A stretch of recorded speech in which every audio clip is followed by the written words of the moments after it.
This time on Captain Cass's laboratory, we're working on a Lemax Little Wishes, huh, yeah, great, Little Witches and Warlocks Nightcare. So, this thing is another larger piece and slightly heavier. There we go. It feels like it's a resin building with a plastic base and a plastic plate and then a resin base. And if we look on inside, you can see behind the wiggling guy on the frog here, there is some of the power and the connectors. And you can see it's a big connector, so it looks like we have to separate the top from the bottom, and that's where you unplug it from. I do feel indentations in the bottom, but I can also see that this is separating. If you can see the flex, so the glue is coming apart. Anyhow, it doesn't work right. That's why it's here. You notice it's barely moving, but it's not, and then it stops. And then if I give a little help, it starts back up. So I believe we have a bad motor that is shorting out, killing the power, and making it fully fail. So let's see what it's going to take to get this thing apart and work on it. So first thing, we're going to remove the flag and the spinning sign so they don't get broken or lost. Set them up out of the way.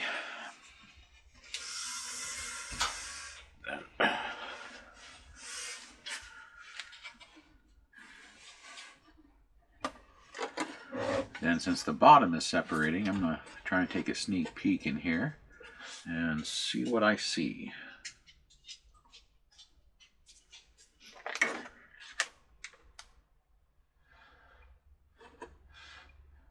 See wires and plastic.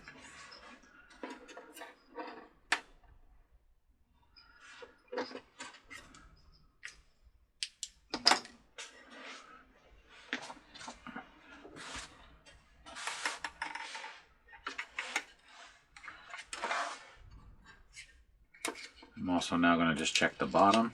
The bottom is also separating and see if I see anything. The bottom appears to be just solid porcelain.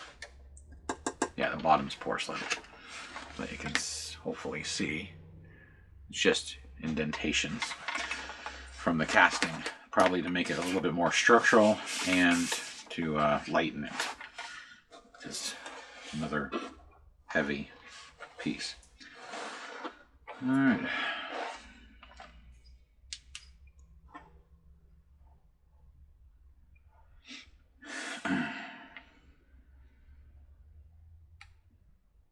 Apparently the speaker is over here because I see the speaker hole. What I'm doing is I'm double checking to make sure there's no screws that go through the plastic into the porcelain. Oh, there's a speaker hole over here too, so might be a multi-use base.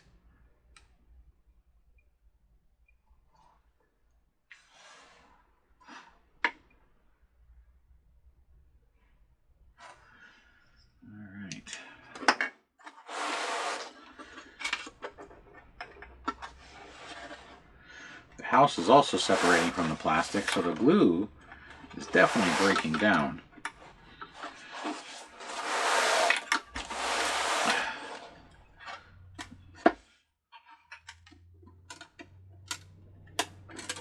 Yeah, there's not a lot of... The house is actually almost completely separated from the base except right in the front.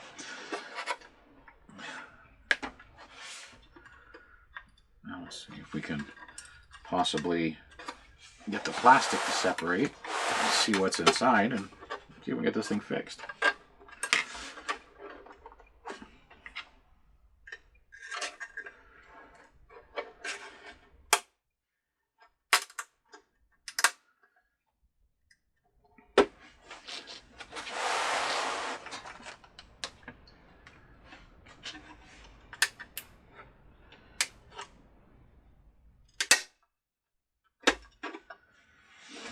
Now, if yours is super stuck, meaning the glue hasn't broke down, you might have to use heat. The glue is brittle and it's just breaking free. I'm using the 2 spudger technique, which is just a way to pry it up and not lose your space, because this has a lip that goes over the porcelain. Now if you do heat it up, be careful, the plastic will melt quickly compared to the porcelain, so the heat transfers. The porcelain's going to not absorb the heat as fast, and the plastic's going to absorb the heat quickly. So that is about the only big issue when you have dissimilar materials stuck together that you need to separate, is when you have to use heat. Your heat can change depending on what you are heating. Meaning the plastic will get hot faster, porcelain will get hot slower, and then you have the chance of distorting everything.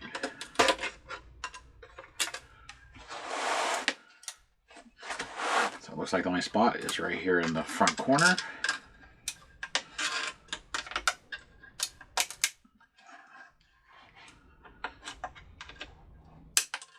Now, if you don't have spudgers, you can do this with blade screwdrivers. Be careful going around so you don't chip or crack the porcelain. If you do, I mean, you can technically touch up the paint, try and match it. So, right here is shiny because there's a big glob, and that's all that's basically holding this whole base on. Just want to take a peek inside. So, yep. Everything is attached to the plastic base, and yes, this is the way to remove it.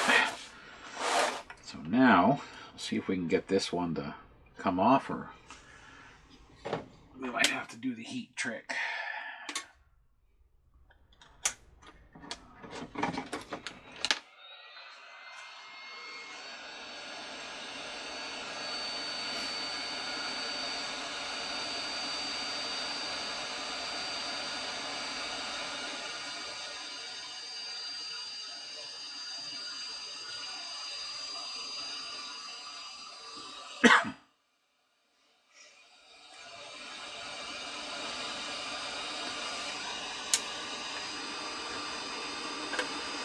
Now I'm doing it at a very low temperature, which is the lowest it goes, which is 100 degrees Celsius, to try and just get it to loosen up a little so I don't distort the plastic or cause the paint to run.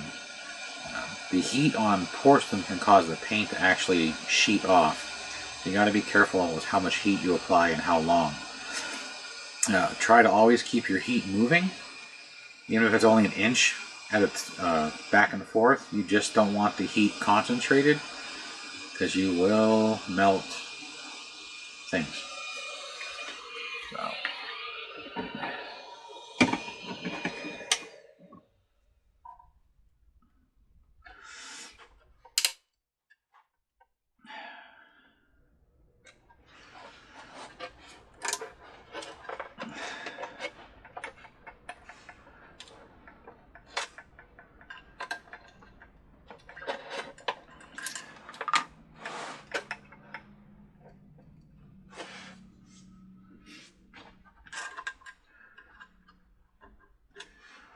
Did a really good job of globbing that. I'm going to see if I can cut into the resin, since it's got some heat on it.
Just this one little spot. Once we get this out, we'll be able to flip this on its back. Be careful of the wires though, because all these lights on the front, the wires are glued to the porcelain. And you can see about fixing the motor, making sure everything works.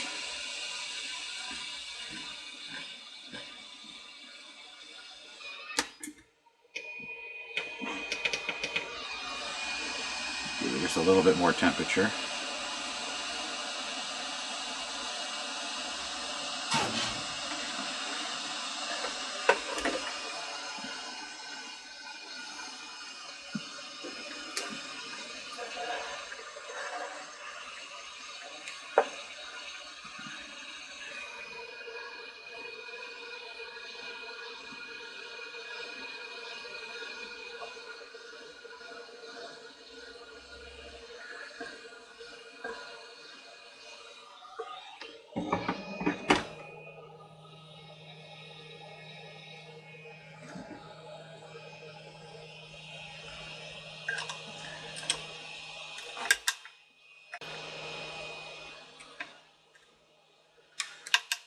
This white stuff you might see forming on my razor blade or X-Acto is the resin as I'm cutting through it.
Got it.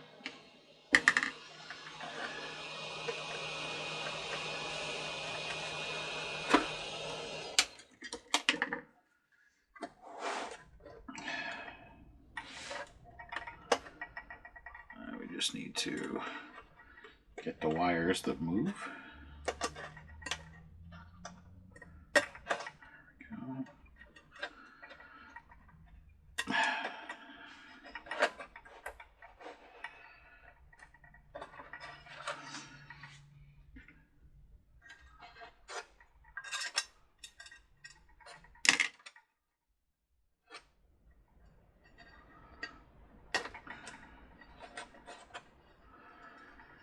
They glued the wires right where they glued the plastic on. With that same hard resin type glue. I'm trying to get the wires out. There we go.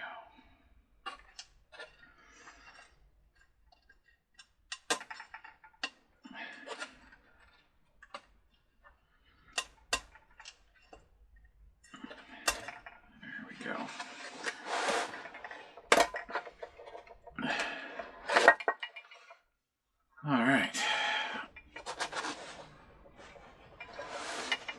Gonna have to do this one slightly sideways because they don't have a lot of slack. Now, this one's gonna have to be repaired because when it popped, it did break the yellow wire for this light right here. So it is gonna have to be repaired. But this is the ring that they glued all the wires in with the plastic. So yeah. This hard glue is annoying. This stuff, though, is hot glue. So that's why it just popped right off. So, that part's done. Now, the power wire, which is the red and black wire that's right here, and the black cable, which is your on-off volume switch, those are really tight. So that's why when you get it popped, you're going to have it pretty close to itself to work on it.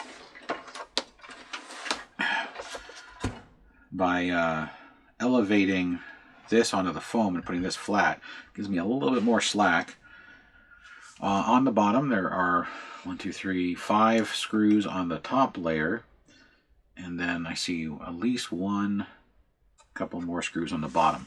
The motor is right here in the middle. It's going to be really hard to show you because the way this thing is put together. It's probably a standard 1440, or excuse me, 14,400 motor. But start taking this thing apart so we can get to it. Your main circuit board's right here. It does have plug-ins for the motor. Everything else is soldered on. So, like I always tell people, take a picture. So if you break any of the wires off the board, you know where they go. I'm going to take a quick picture. And there. The goal is not to break the wires off, but kind of like breaking the glue right here. Pull that wire out. It happens.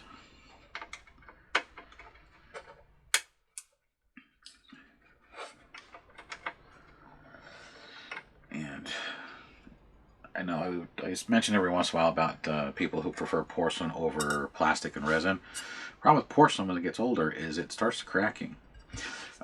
The Nutcracker suite that just got repaired, it was cracking. The Department 56 gumdrops factory also was starting to crack. And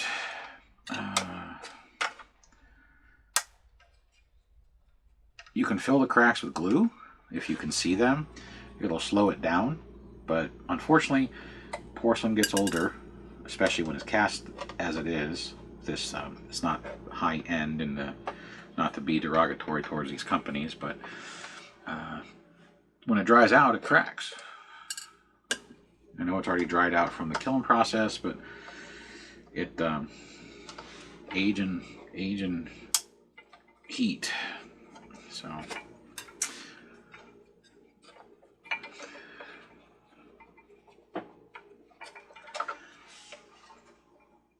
my preference is the resin and plastic buildings because they seem that they would have a little bit longer lifespan due to the fact that plastic is dyed, not painted, and so is resin.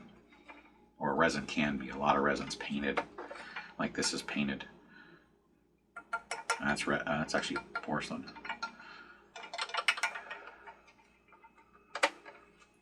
All right. I think once this screws out, it might start to come apart.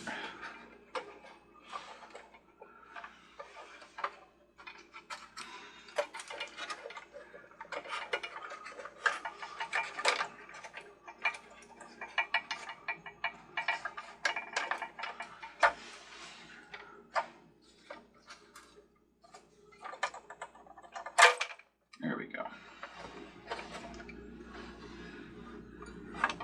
It's got the impossible gear. We might have another broken gear there. This black is burnt lubrication. That gear is also black on the bottom. You do have to separate the house because you can't get to this screw without separating everything. It is very odd. I'd love for them to show me how they put these things together, but they don't.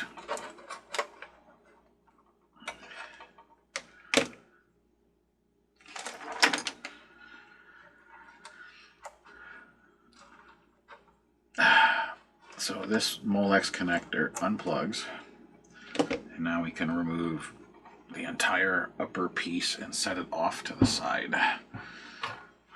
This one has some glue on the corner, that's why I use pliers. So if you have this piece and you're taking it apart, watch for all this excessive amounts of glue. Motor's probably bad because there's excessive lubrication, which is a very common thing with Lemax, unfortunately.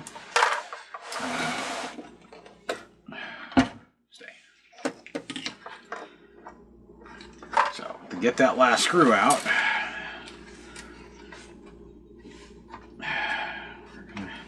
The screw is right here between these holes. It's under the speaker. I'm trying to see how we're going to get the speaker out to get to that screw. Because the speaker isn't screwed in.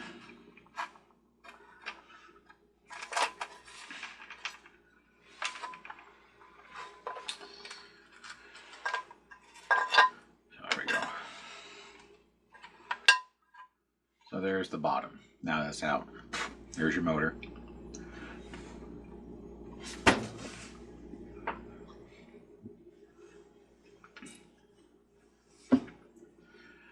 Circuit board is melted plastic staked in, so there's 4 plastic stakes, and they melted these 2. They usually just use a heat, like the soldering iron, and press them, and it takes the pins, folds them out, and turns them into basically a plastic rivet. The speaker, there's a screw, you can see it's stuck, directly underneath this speaker. And normally the speakers have screws, but it's all attached to this big plastic housing, which is screwed from inside the speaker well. So we're going to probably have to pop this thing off and see if the speaker is a free-floating speaker or if they glued it in.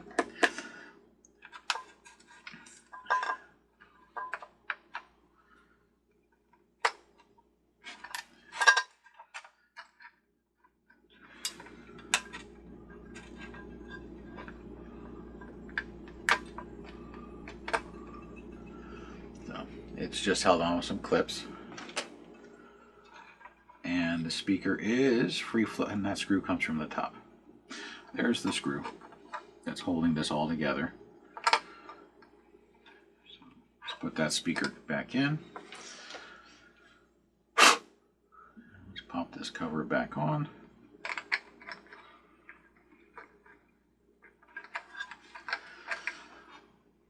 Looks to be the standard, we'll double check since we're here. 1/2 watt 8 ohm speaker. Same one they use on virtually everything. Back together.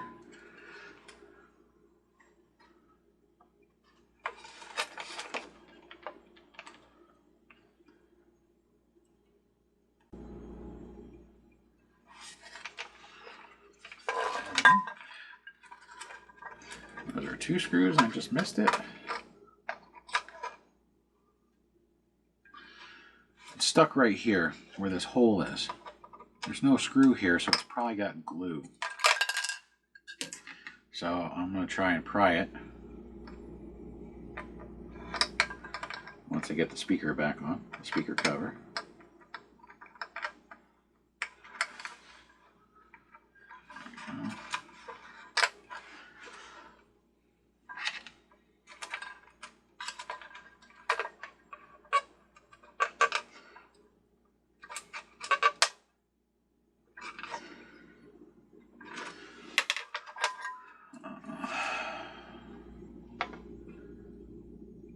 Definitely acting like there's a screw in there. Alright, well, let's see if we can remove. Well, this has 2 possible gears. Let's see if we can just remove the motor assembly, since that's basically what we're going for. Let's get rid of this pointy object so we don't stab ourselves.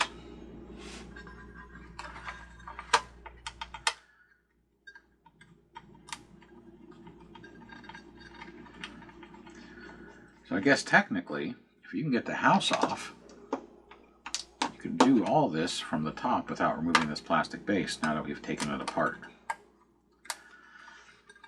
You can see the house is only held on with glue around the perimeter and a plug.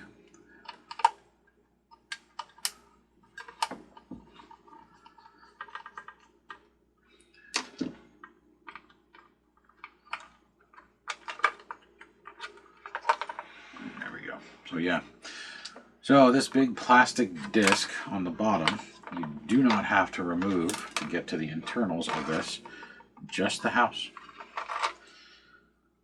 This is why I do it, so we can find the shortest, easiest way to fix these. So if you have it at home, do it yourself.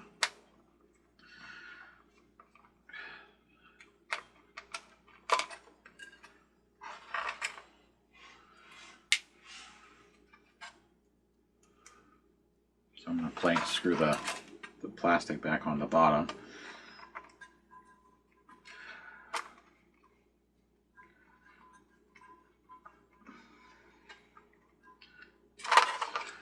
That way when I push, it doesn't move. And get the rest of the screws when we're fixing the wire.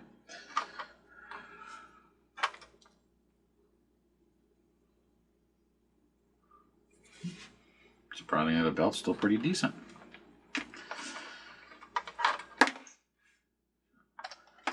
Use the angle on these to pry off the pulley. Oh, yeah, that motor has the armatures moving up and down. They're not supposed to have that much play. So this motor is going. So there's the pulley.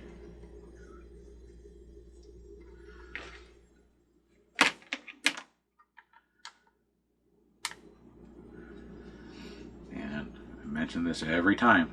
Do not lose the screws. Most motor kits do not come with replacement screws. So don't lose them. Carry a little magnet, stick them on there, put them in an envelope. I have spares because of how many pieces I've taken apart, and I always keep the motor screws. But don't lose the screws. You can buy replacements, don't get me wrong. Don't think that, oh, I lost them, I'm screwed forever. No, no, no. You can get replacements. You can get them on Amazon and eBay. Now, the circuit board, the plug for the motor is right here underneath the light. You would have to separate the circuit board from this housing by cutting those plastic stakes. Sorry. I want to say rivets, but they're not rivets. And this is a 11,440 motor. It is a 300 SRF 300 CA. A standard 300 CA spins slower, and SRF is the one that spins faster. And this thing is shiny because it is just covered in grease, and that is why it has probably gone bad again. The same reason that the majority of them do. So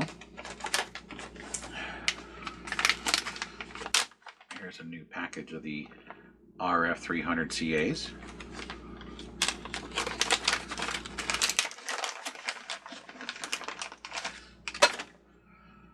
And just to make sure, they're 11,440.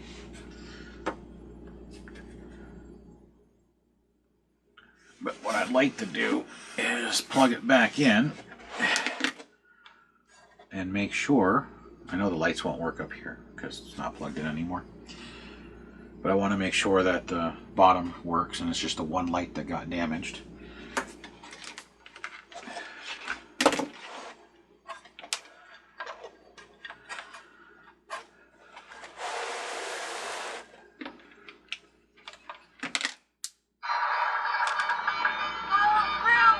Hey, look, the sound works now.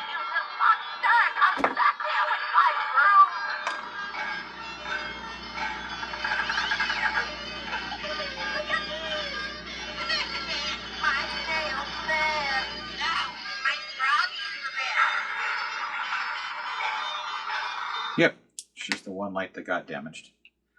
The light that goes here is actually down here. It fell out of its hole. That one flashes, and all four of these do their thing. And the sound works, so there we go. Now, I mentioned it a lot too. Since it's out, check the gears. I see that the gears have some black on them from wear on the bushing that comes through the drive, as well as the belt. When the belt breaks down, the powder gets stuck in the lubrication and turns everything black. So I'm going to double check all the gears, because the ones that are tend or have the tendency to breaking are these itty bitty guys. This one, and the one that's in here. And then if you stop the motion of this thing while it's spinning, you have a tendency of breaking this one or this one, the impossible gears.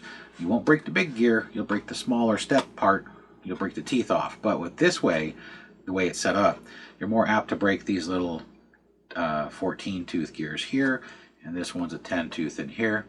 So 14, 14, and 10, those are your weak 3. And then the 2 impossible gears are your next week's set. The idler gears like this, or the planetary gears, transfer gears, which you have 1, 2, 3, 4, they rarely break. I've only ever come across 1 or 2 in the past 7 years of fixing these on YouTube. So, but anyhow, they're not as common. It's just how the torque is transferred into the plastic, or in the case of these, nylon. So I'm going to put on some magnification specs just to make sure I can see better. And we're going to double check all these guys. Now the lubrication they use is good. It's good stuff, but it just attracts so much dirt and grime.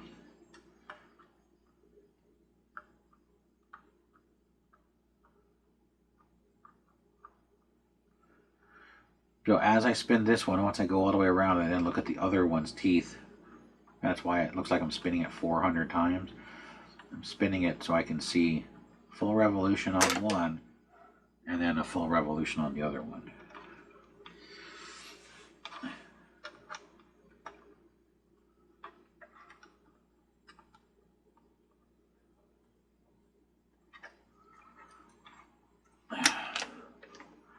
This one I can use the pulley.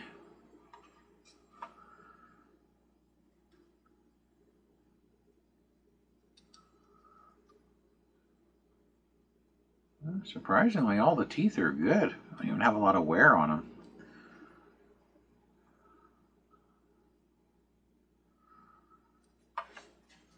But I do need to get some paper towel to clean that off. There's just way too much grease. I was going to get into that new motor and do the same thing within a year or so.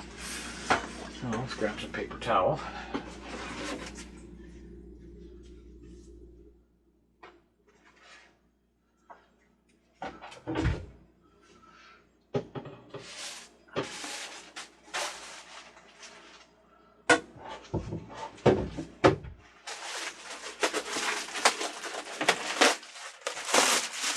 I usually have some on my bench, but I used it on the last video, so new roll.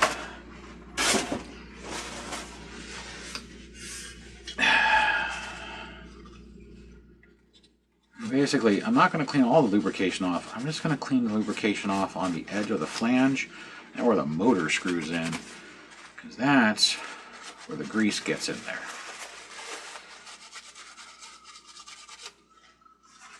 So, clean off this area and this area.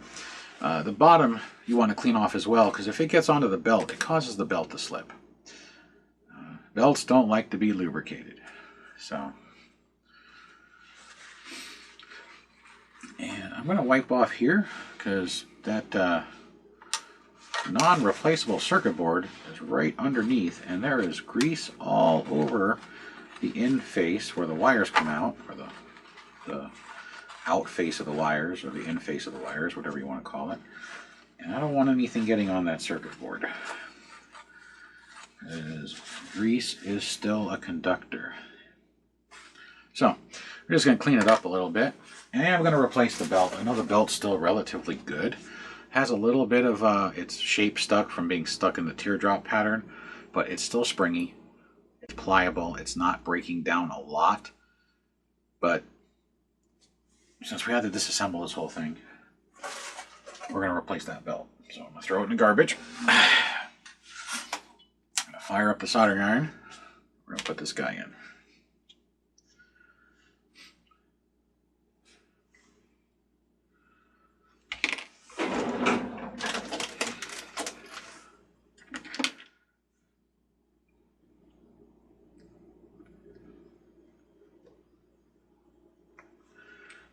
Heat shrink. If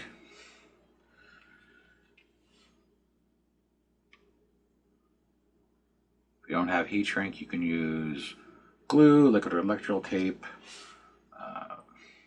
rubber contact cement, tape, whatever you have to keep the red and the black wire from touching each other and creating a dead short, because dead shorts are bad.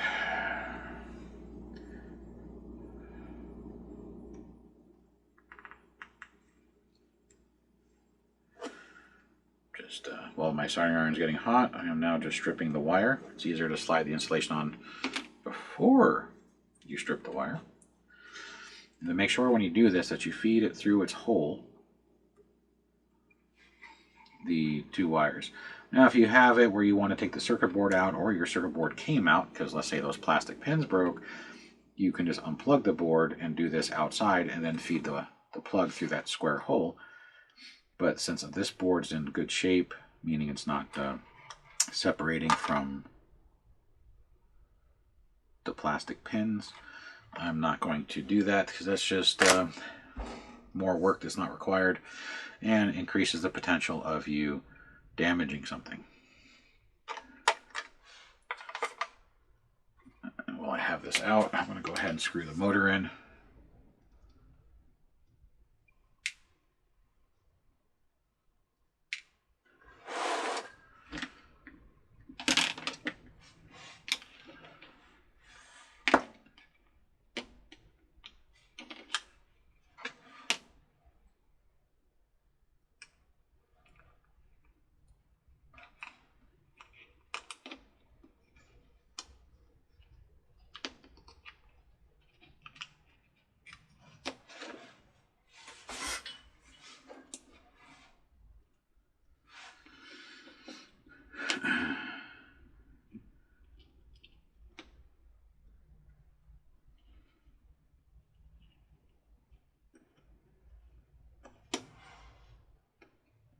Mentioned on a previous video, but over the summer my laboratory is going to be moving. I get so many of these to work on that I don't have any room and I'm all cramped up. So I'm moving it. The house is getting remodeled slowly, and we're going to relocate the laboratory to a different room so I have more room to fix these. And my bench won't be so cluttered because the room I'm in is really small.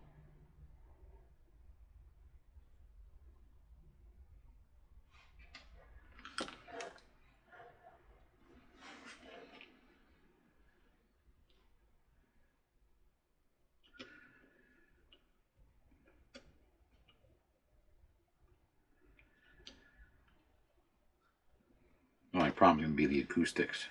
You don't know if it's going to echo or not, and the lighting.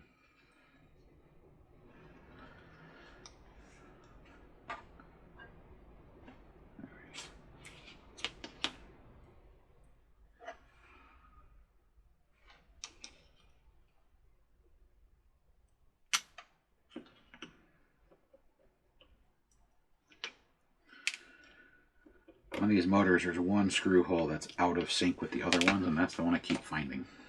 If you look, you see the face, there's all, and then there's this one guy that's out of place. That's the one that I keep screwing into. That's not the one for this pattern.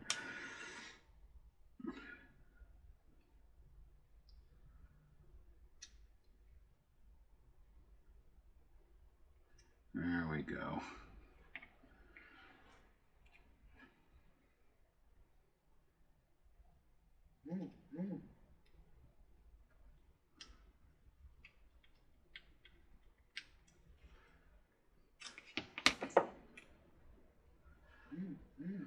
This motor has 4 holes that line up. You could actually really screw this thing down. But there's not enough torque. It's not worth it. There we go. So now it's centered. Didn't get that oddball screw for the 9th time. Wires are fed through. Insulation's pulled through. So now we're going to solder it and then bring the insulation down.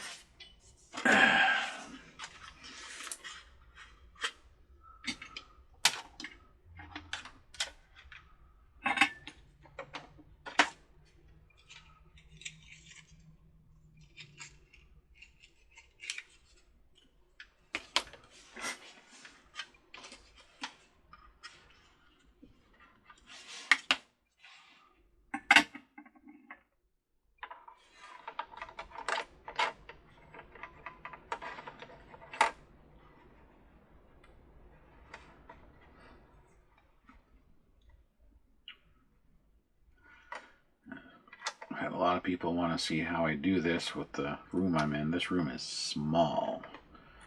So I figure I'll show everybody when it's in the new location. On this house, this was the folding room. It had the built-in ironing board and the high outlets around the edges for the folding tables that were built into the walls. It had a hideaway ironing board in the wall and bracket for your iron. The only house on the street. This was one of the 2 model homes, and this was the only house on the street that was built like this. So it's a long rectangular room that's really narrow.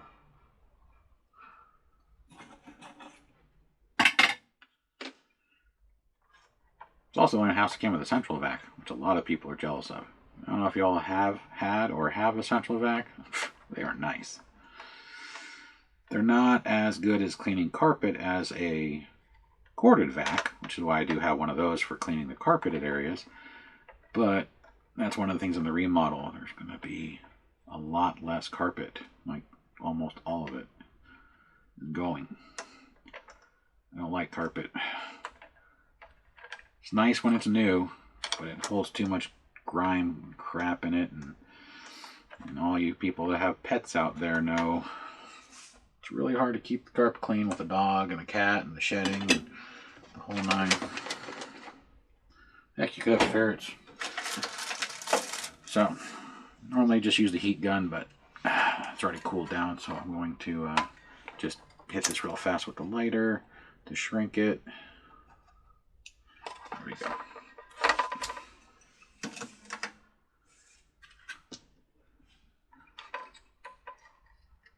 Now we'll push on the pulley.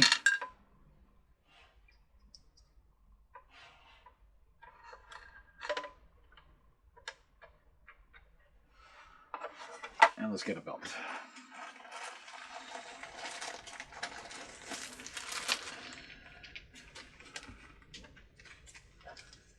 Should be this belt here.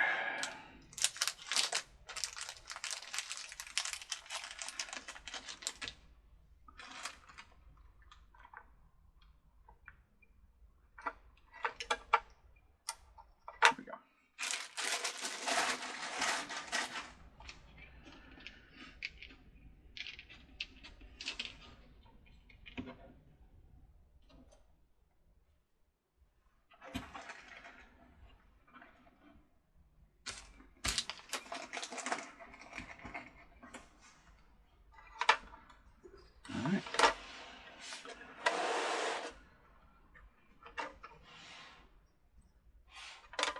Let's put her back together again.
And last one.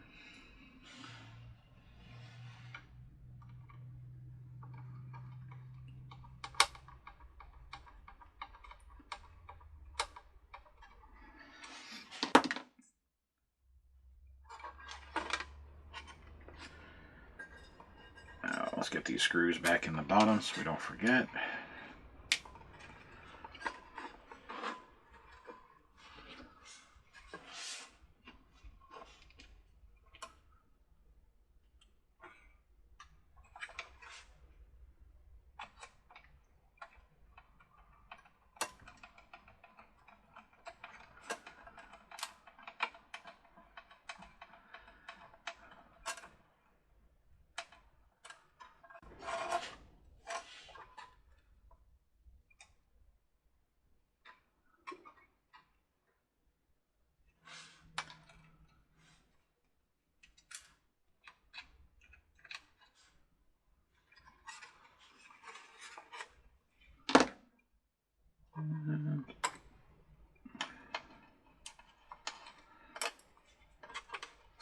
pull the wires out. Make sure you check your wires, because apparently mine folded under.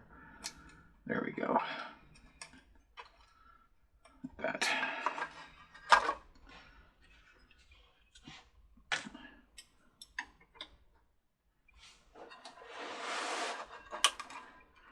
So the remaining screws are what goes into that, which there's 3.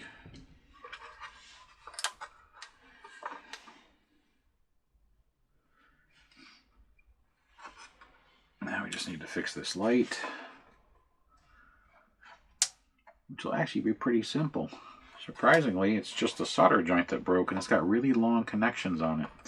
Looks like it was a cold solder joint because there's no solder on the wire. It just pulled out of its solder pocket. So it shouldn't be too difficult to just tap it real quick with some fresh solder.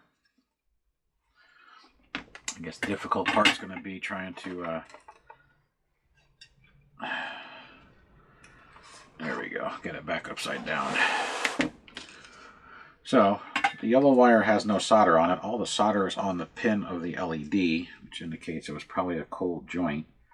No good adhesion. So we're going to add some fresh solder to the LED.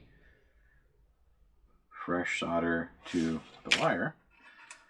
And we're going to reconnect them.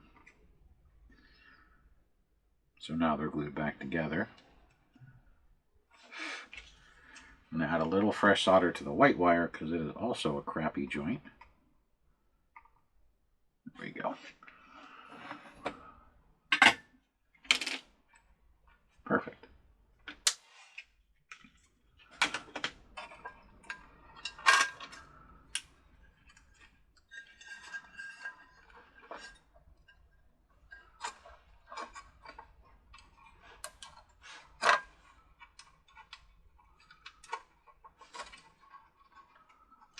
I'm just going to get the light back into its socket. Like that.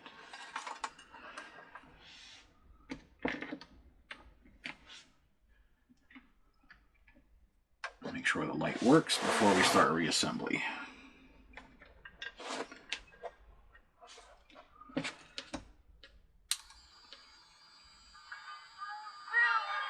You can see the gears are working. Sound, light, light, light, light. That should be the lightning. The lightning flashes. Yep. So good. All the lights work.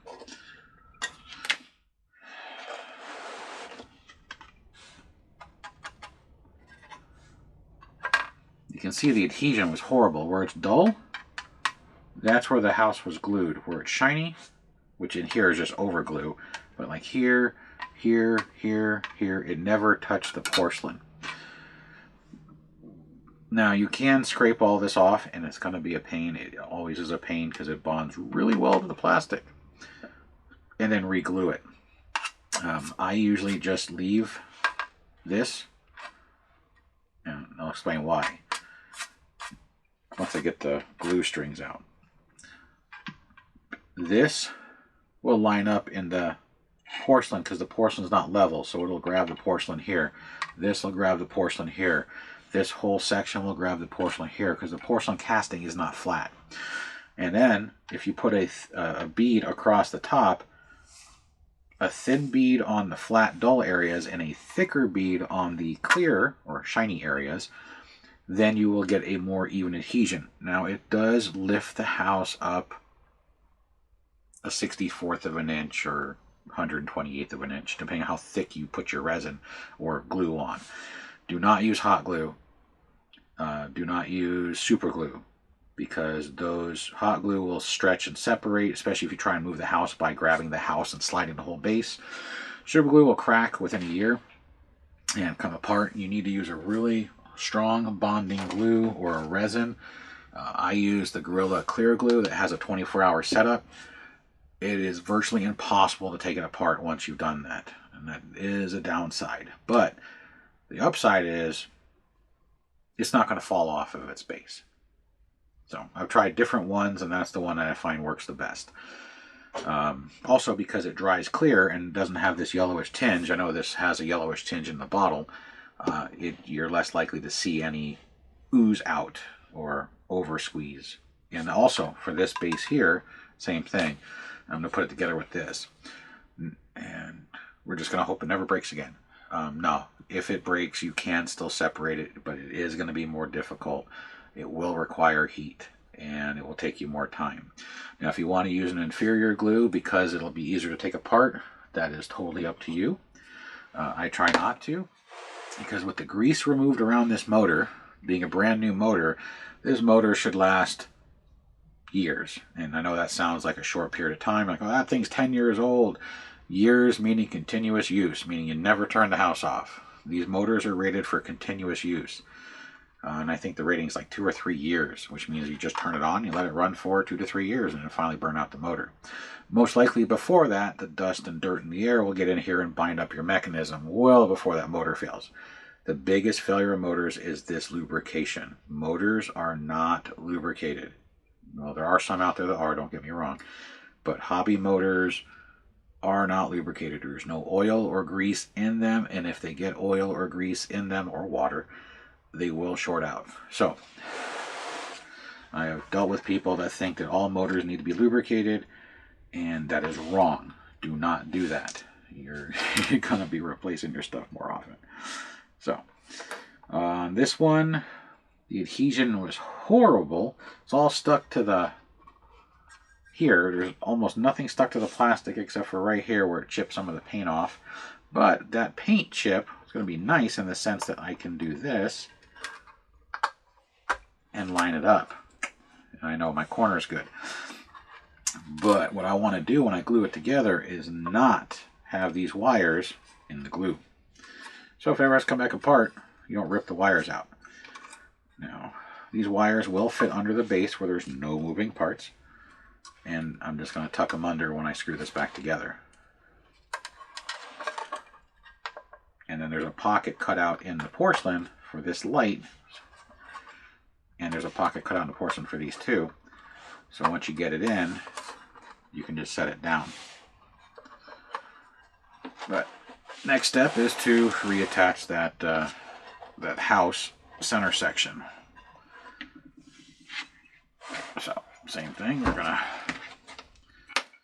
move it on out, and we're gonna bring this big piece back in. There is in here, I'll try and show you. Let me get closer to the camera.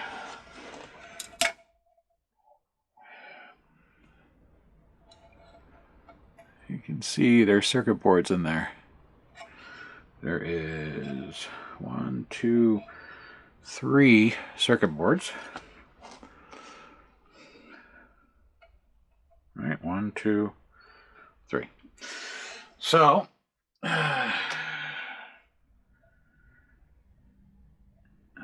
they all are transfer boards, it looks like.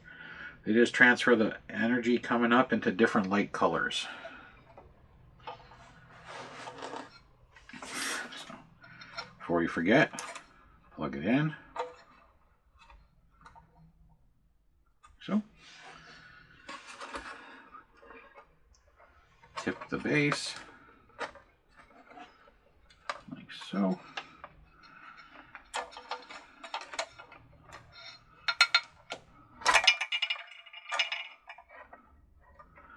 And this is where the hard part comes in. Not only do you have to line up the standoffs, you have to line up every one of those silver axles or shafts for the gears.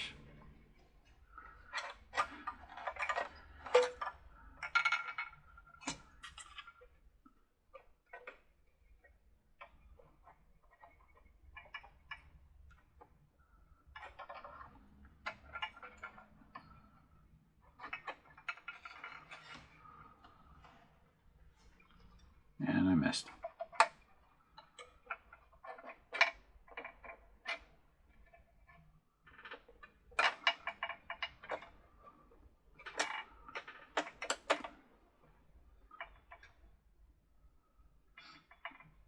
Looks like they're all in place.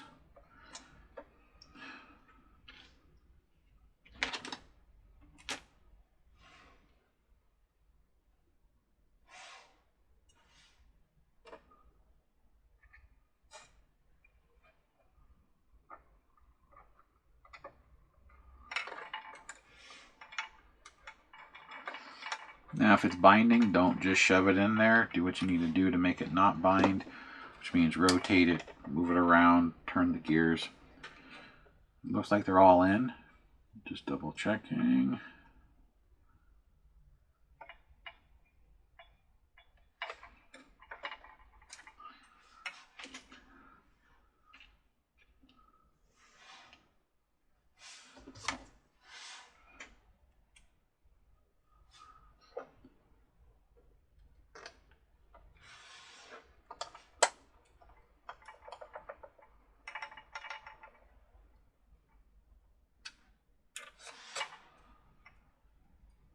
That speaker keeps picking up the screws.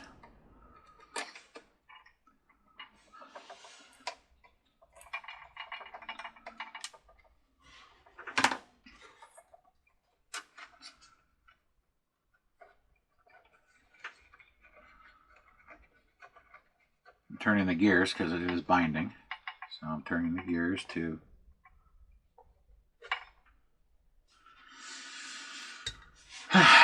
gear fell out. They just dropped in, and then I noticed there's a smooth shaft.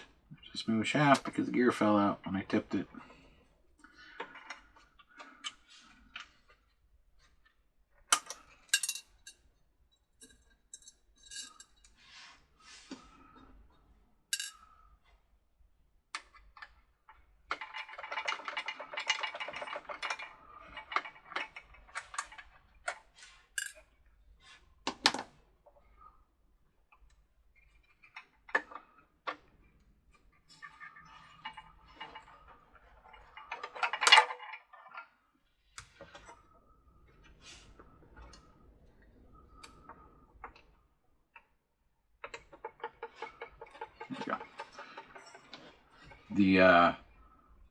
This gear was the one that was binding. It wasn't quite centered on this gear here, and that's when it dropped. And I noticed that these gears aren't turning because it's missing.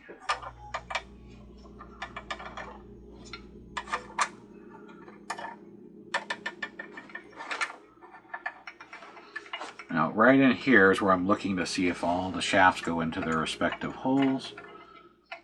Because that, to me, is the most important part, followed by the standoffs, which are these plastic pieces the screws go into.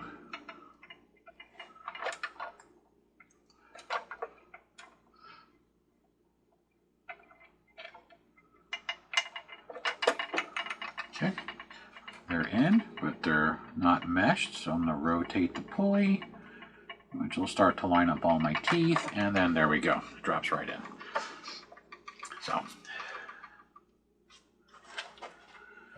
yeah, because if you force it, you can break a tooth off, or it'll bind and the motor won't turn because there's a tooth that's bound on top of another one. Of course, make sure all your gears are in. Don't have one out or fall out. But if you didn't glue it together, you can easily fix it by taking it back off. Only 3 screws, but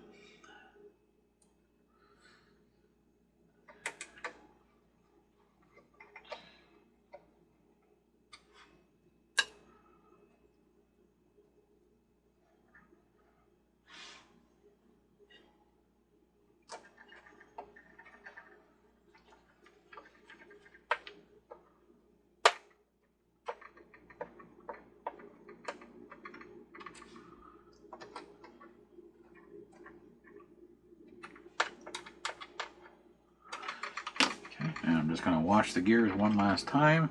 I'm going to spin the pulley. You can hear it clicking because it wasn't quite lined up.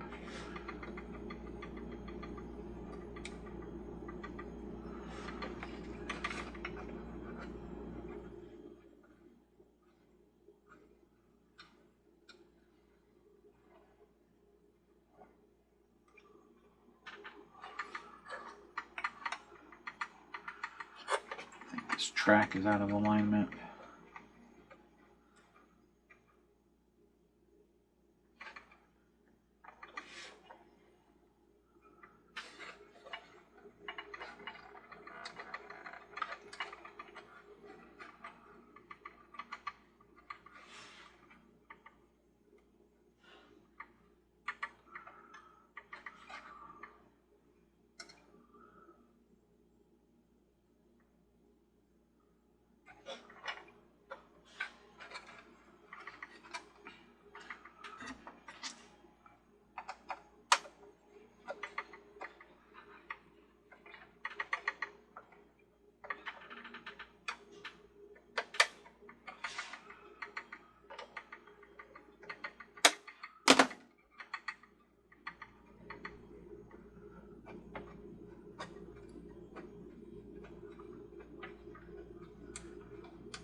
have to glue the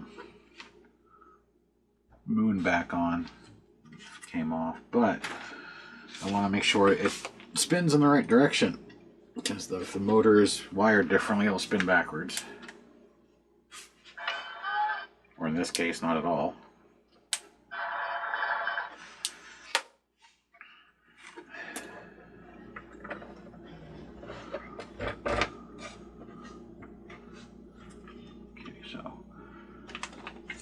This is what I was talking about binding. When you have so many gears, if any of them are at an angle, like one of those silver pieces didn't go in, you get binding.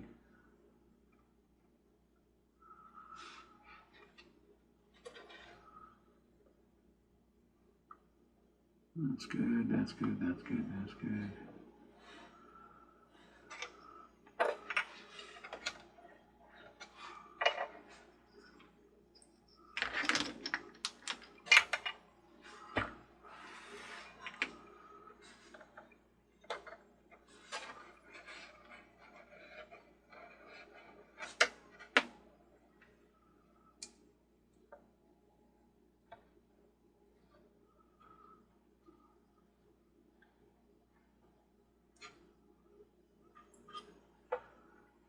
So it looks like it's this gray track is the problem. There's probably something stuck in it.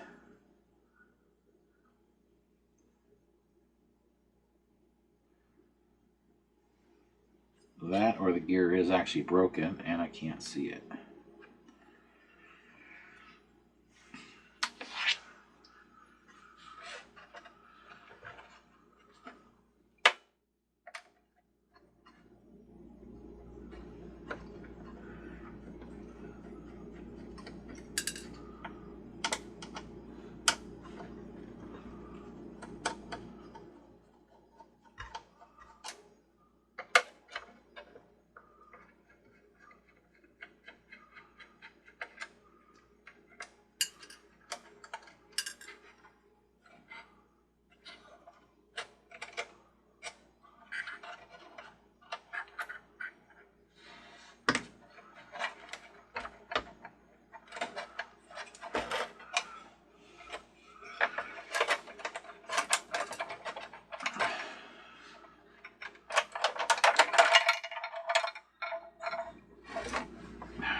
There is porcelain inside the teeth.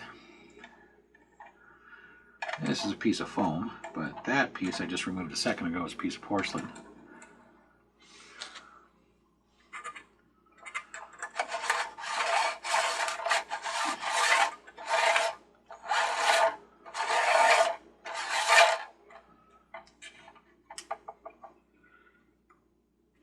Make sure.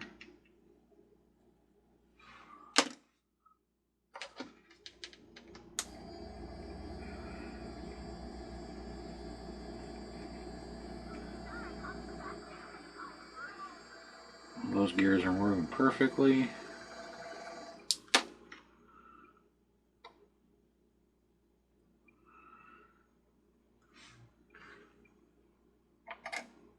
More porcelain.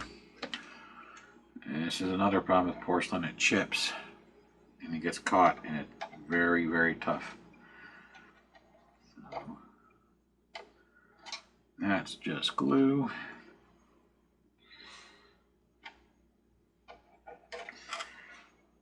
That was actually the problem with the Nutcracker Sweet one. Porcelain castings chipped and broke the gear. I think that's all the castings. Let's make sure those bottom gears are still good again.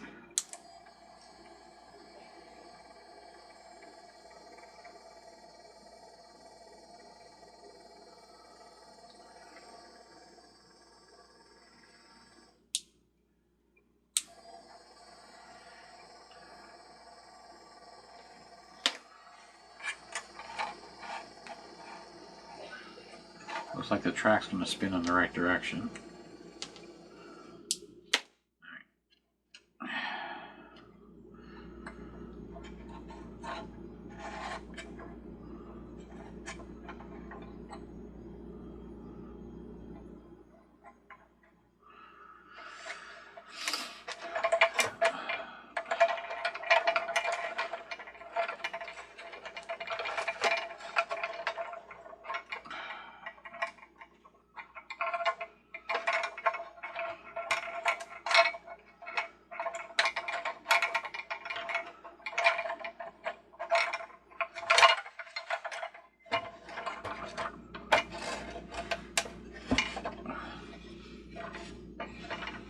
Can't see the standoffs from that side or any of the gears, the shafts. So let's spin it around.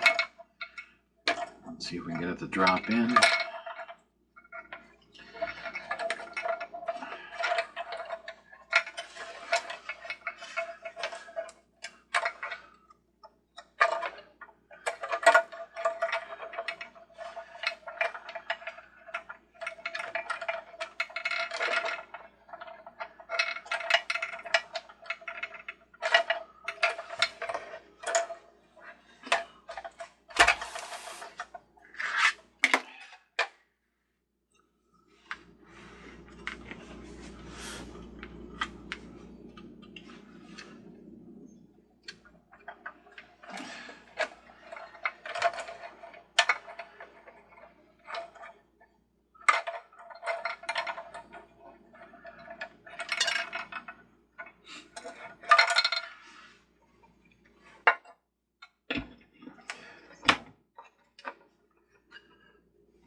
Spring guy is kind of annoying.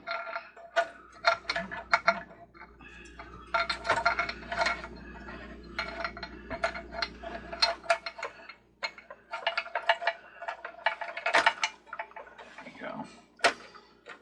They're all lined up. Just like it. Alright. I'm just going to try and hold it together and see if it works.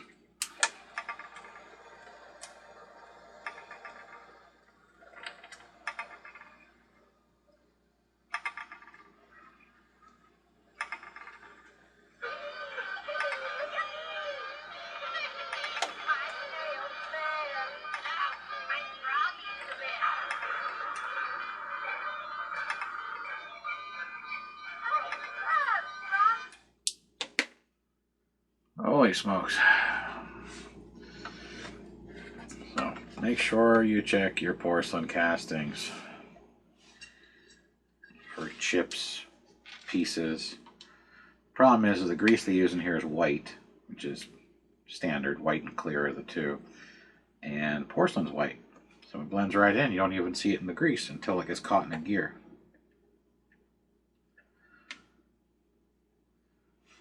So now it's time for reassembly. Again, so we test it.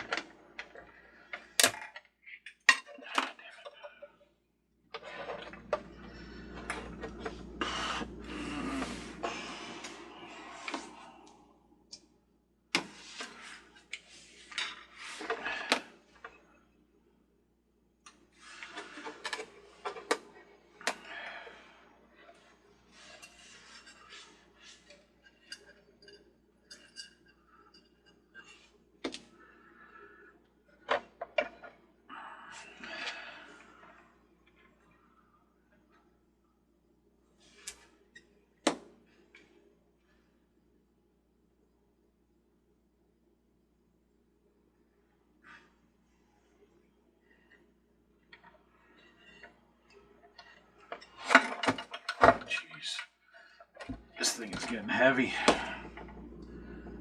So, we put the screws in. It's instead of holding it together, I'm going to let the screws hold it together, and I'm going to test it again. And then, if that's all good, then I'm going to glue it together. Glue the moon back on that the glue cracked on it, and then we'll film it after it's hardened, so you can see what it looks like in low light. This has been a straight through repair, no stopping the camera. That's why it's so long. That's why a lot of them I pause the camera. It's because of how long these videos get. I have to do these repairs. The ones I don't film because I've already done them before, the same thing. They're long too.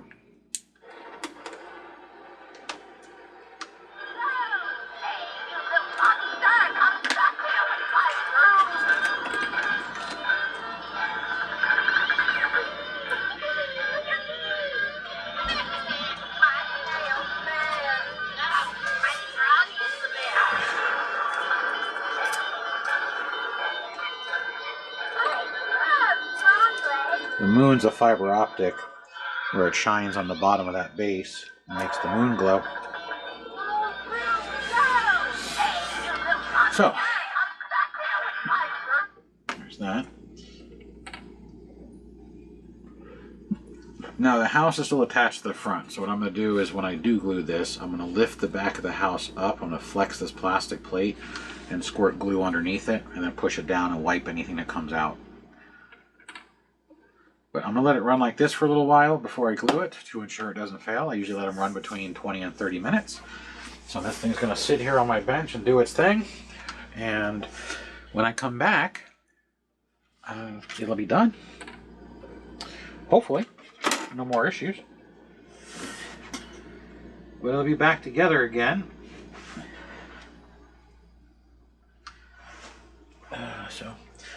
But now you've seen the process.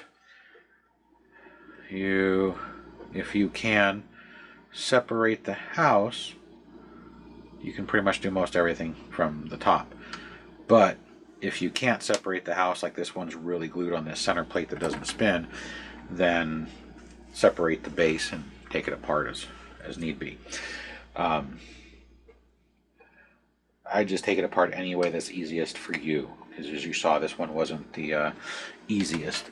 Let me show you that everything is actually spinning.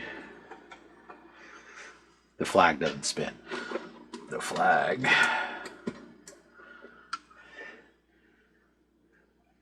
can be put in so it faces one of 4 directions, whatever is best for you. So I like it that way. So this light, I think, is supposed to be on the sign, like so. This light is probably supposed to illuminate the track. This light too. The track and the sign. That light illuminates the clock. I think this one's supposed to illuminate the snacks. So we're going to flex it out a little bit. There we go. That's on, that's on, that's on. So it looks like all the lights are working. Those are working, those are working. Those flash, that one flashes. And there's the moonlight works right there. I am going to clean that up a little bit so it's a little bit better glow. Yeah, we're good. So there she is. There is the little Witches and Warlocks Nightcare with a new belt and a new motor. You saw the process that it took to get it apart, put it back together, and then find out that there was porcelain wedged inside the teeth on the upper track. And once it's cleaned out, put back together again, you can see now it works. So now it's time to let it sit, run, do its thing, and we're good. case you can't see it, on the edges of all these characters is like a little knife blade. That knife blade is smacking that piece of plastic on these characters to make them jiggle. Also, the witch itself seems to be smacking the fin, or the wing on the dragon every once in a while. That witch right there. Because it looks like the witch is tilted on the pad. Like the glue that they put on the bottom, the glue to the pad, wasn't right and it cured at an angle. Because this one's at an angle.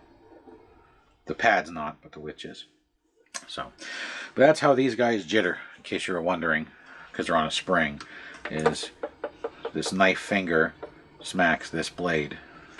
And then there's your jiggle. Your jiggle. There you go.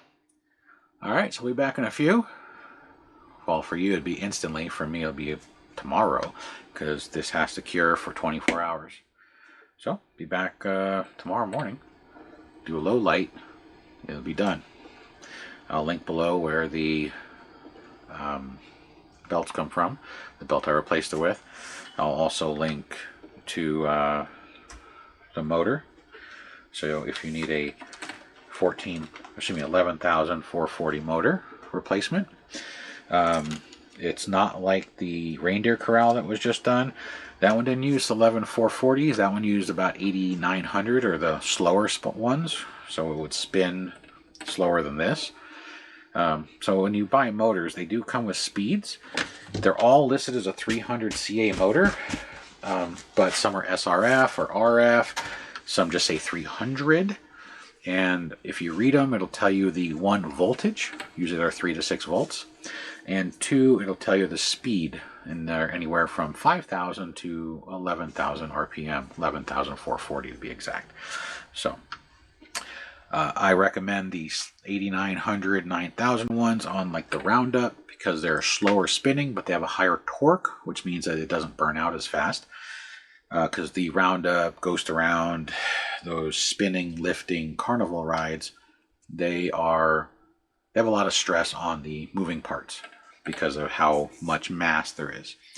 The 11,000 ones are what they come with. They spin faster, but they last shorter. So it's a trade-off. You want it to spin at the correct speed, or do you want it to last more than a year or two?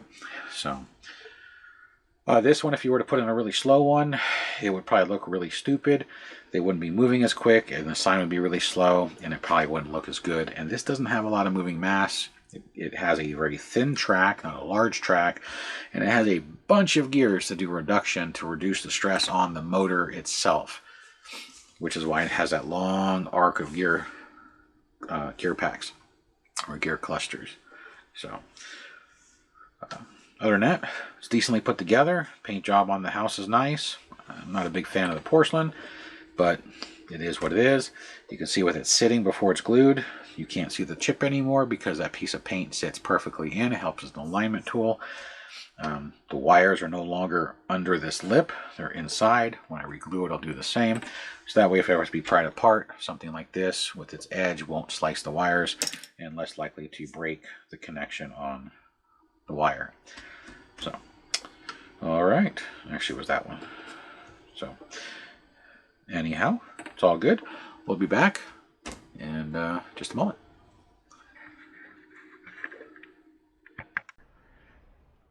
We are back with this. Sorry, with this piece. It's all glued back together.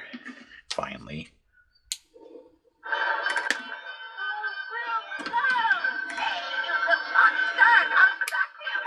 Let me kill some lights. Need this light on so I can see.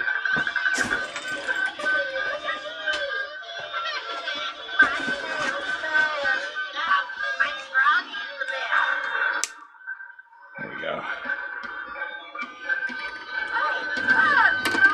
Now it's going to be a little bit more violent at an angle because these springs are now tipped into the character, so they're going to smack harder. And it won't bounce as much as he's resting against the house. But there you go.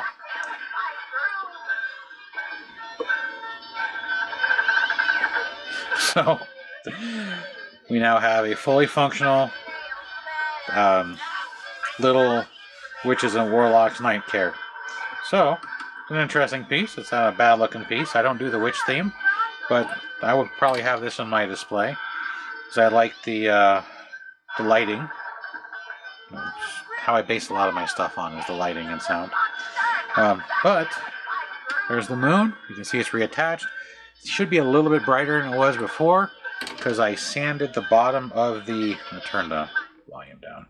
I sanded the bottom of the plastic so that way it was not yellowed. So that way more of the light comes through because the plastic was yellowed because it had resin on it from when I glued the top on.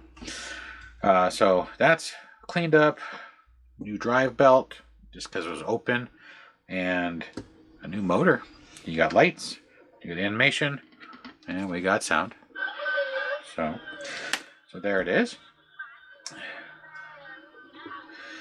You have to separate the base and the house to access it. If you can get just the house off, it might be easier, but most likely the base is going to come off first because of this center disc, because the house is glued. At least this one. Yours might be different.